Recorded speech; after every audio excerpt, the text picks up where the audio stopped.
Advogado doutor Tiago Ride e doutor Antônio dos Santos Filho. Está com a palavra, doutor Tiago. Muito obrigado. Excelentíssima senhora doutora presidente, desembargadora Sueli Lopes, excelentíssimo senhor doutor relator, desembargador André Ricardo, excelentíssimos e excelentíssimas desembargadores e desembargadoras que compõem o 4º grupo de câmaras criminais, douta procuradora de justiça, colegas advogados, conspícuos serventuários, senhoras e senhores. Trata-se de revisão criminal onde veiculadas 3 teses. Uma, o reconhecimento da debilidade da defesa técnica, consoante súmula 523 do STF, anulando-se os atos praticados após o acórdão, o reconhecimento da violação ao princípio do contraditório, anulando-se a sentença para permitir novo interrogatório, e, por fim, a readequação típica do crime a que o revisionando foi condenado. Processo, elemento da TGP, instrumento da jurisdição, rito, procedimento, sequências de atos processuais. Essas lições centenárias guiam reflexões, decisões inárias e jurisprudenciais. Mas será que é só isso? Será que, após a sua autonomia, o direito processual passou a cultuar uma autopoiese, um fim subserviente a si? Em O Processo, Kafka conta a história de Joseph K., personagem que a certa altura da sua vida acorda e descobre que é processado por um crime não especificado. Joseph K. então rebela-se, passa a tentar descobrir pelo que está sendo acusado, qual é o seu crime, qual é o seu pecado. Mas há na história um automatismo nefasto. Os personagens não estão preocupados com a justiça, mas em cumprir as suas funções. Ao ser questionado sobre o conteúdo do processo, dizem a Joseph K., olha, a minha tarefa é dizer que o senhor está detido, nem mais para trás, nem mais para frente. A certa altura, então, imerso em seu processo, Joseph K. dirige-se a uma catedral, onde tem uma conversa com um sacerdote que lhe conta a seguinte história. Havia um homem do campo que queria entrar na lei. A lei, no entanto, não era uma abstração, era alegorizada em um edifício que possuía uma entrada vigiada por um porteiro.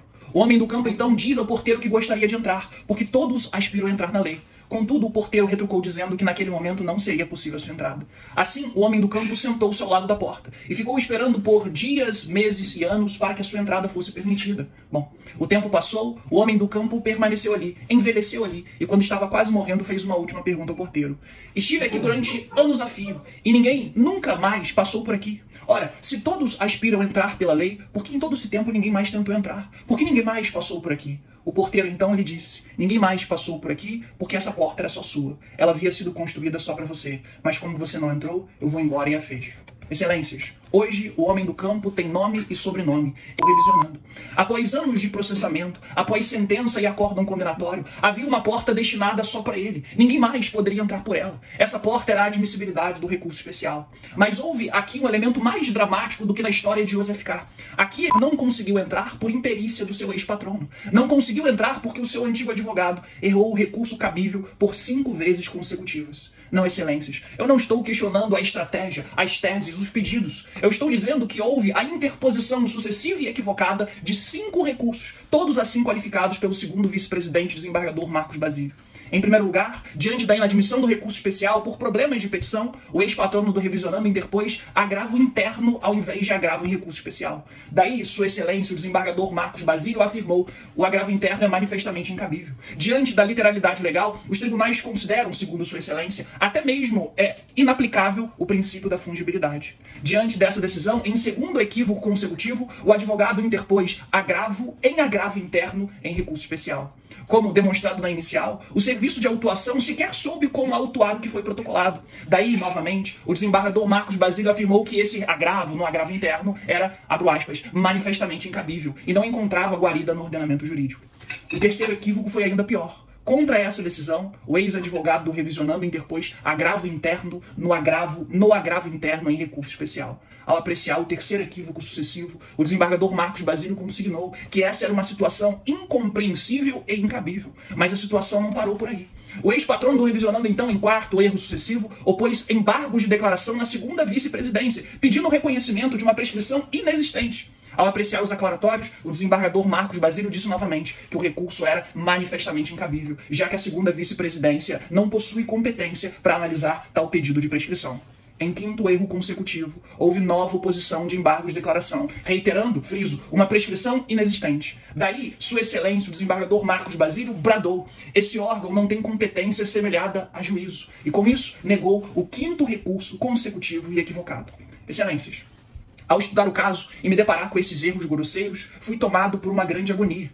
Fui então procurar na jurisprudência outras hipóteses onde os tribunais já haviam enfrentado esse tema ligado à súmula 523 do STF. Vi que em 1976 o STF anulou um processo a partir do acórdão porque o advogado não apresentou o recurso correto. Em 2002, o ministro Gilson Dipp do STJ anulou um júri porque o réu alegou em seu interrogatório legítima defesa e o defensor não sustentou isso na tribuna. Em 2014, o ministro Rogério Schietti analisou também atos processuais, anulou, porque a advogada interpôs recurso em sentido estrito após o julgamento de uma apelação. Em 19 de nove de 2022, a 7ª Câmara Criminal, em processo também de relatoria de Sua Excelência desembargador André Ricardo, anulou atos processuais porque a defesa, abro aspas, apresentou alegações finais com relação a outro réu, bem como a fatos distintos daqueles apurados naqueles autos. Com as devidas vênias, estamos diante de um caso muito pior do que todos esses. Aqui estamos falando de 5 erros grosseiros e sucessivos que geraram um prejuízo evidente, o prematuro trânsito em julgado da ação penal. Excelências, eu sei que, corajosos, juízes não se importam com nada além dos fatos constantes nos autos e na lei. Mesmo assim, me sinto na obrigação de dizer que o acolhimento do pedido de anulação de todos os atos processuais praticados pela defesa após o acórdão não vai gerar prescrição, já que o acórdão condenatório, prolatado em 2018, interrompeu um prazo prescricional de 12 anos. De igual sorte, o acolhimento dessa tese não quer dizer nada sobre a questão de mérito. Trata-se de acessar a lei que, como dito por Joseph K., todos aspiram a entrar. Caso acolhido esse pleito, será lícito à defesa técnica, agora constituída, acessar o STJ para tratar de temas interessantíssimos e que apenas pela eventualidade foram deduzidos nessa revisão criminal. Vejam que, após a apresentação das alegações finais, o juiz que oficiava na vara de origem designou data para reinterrogatório dos réus, porque à época em que realizado o ato, o interrogatório era o primeiro ato da instrução e sequer contraditório era. Porém, esse juiz saiu da vara. E aí, o novo juiz, sem revogar a designação do reinterrogatório, sem intimar as partes, sem oportunizar qualquer manifestação, proferiu sentença condenatória diretamente. Ora, essa é uma postura válida diante das exigências do contraditório e da não surpresa? Além disso, caso o primeiro pedido da revisão criminal seja julgado procedente, a defesa poderá acessar o STJ para discutir a própria adequação típica, que me parece, data vênia, controversa, já que foi realizado pelo revisionando um ato de ofício dentro de uma delegacia de polícia e, apesar disso, ele foi condenado por um crime comum. O STJ poderia, igualmente, se manifestar sobre esse tema, mas da forma como está, essa porta foi fechada, e com o trânsito em julgado, o revisionando teve as esperanças mortas. Bom, caminhando para o fim, diria, se o processo for só procedimento, apenas sequências de atos processuais, se não houver preocupação com mais nada, podemos acabar aqui, podemos manter a porta fechada. Mas se houver alguma coisa a mais, se houver o mínimo de preocupação com uma defesa efetiva, rogamos para que, mantido o acórdão condenatório, sejam anulados todos os atos praticados pela defesa após o acórdão, porque não há prejuízo maior do que o trânsito em julgado decorrente de 5 erros sucessivos. E espero que, ao contrário do personagem de Kafka, Vossas Excelências não se contentem com a morte do homem do campo, e que venham lhe abrir essa porta, destinada a ele, unicamente a ele. Afinal, como disse o guerreiro Ulisses aos guerreiros na praia de Ilion, Troia, não é bom ter vários senhores. Um só seja o senhor, um só seja o rei. Que apenas a súmula 523 do STF seja o nosso senhor, que apenas ela seja o nosso rei. Escuso-me por eventual excesso e devolvo a palavra a Vossa Excelência, presidente. Obrigado. Com a palavra o novo relator. Senhora presidente, meus pais, o advogado pese a sua eloquência, que pese a brilhante sustentação e a brilhante peça, e a hipótese resolve em favor da defesa em procedência da revisão criminal. Eu não vou, senhora presidente. Eu estou votando da mesma forma que Vossa Excelência. Em dado dos vogais, vai haver alguma divergência.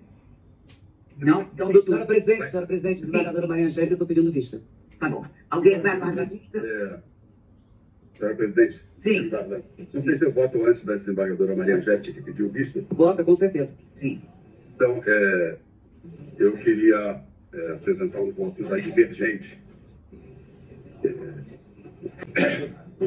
Me parece que o excelentíssimo senhor desembargador, segundo vice-presidente, ele reconhece no seu despacho que o réu está indefeso. Ele faz críticas às 5 tentativas de propostas de recurso e demonstra até a sua evidente impaciência ao dizer que os erros repetitivos, e o doutor advogado lembrou muito bem aí a história de Kafka, que esse processo reproduz.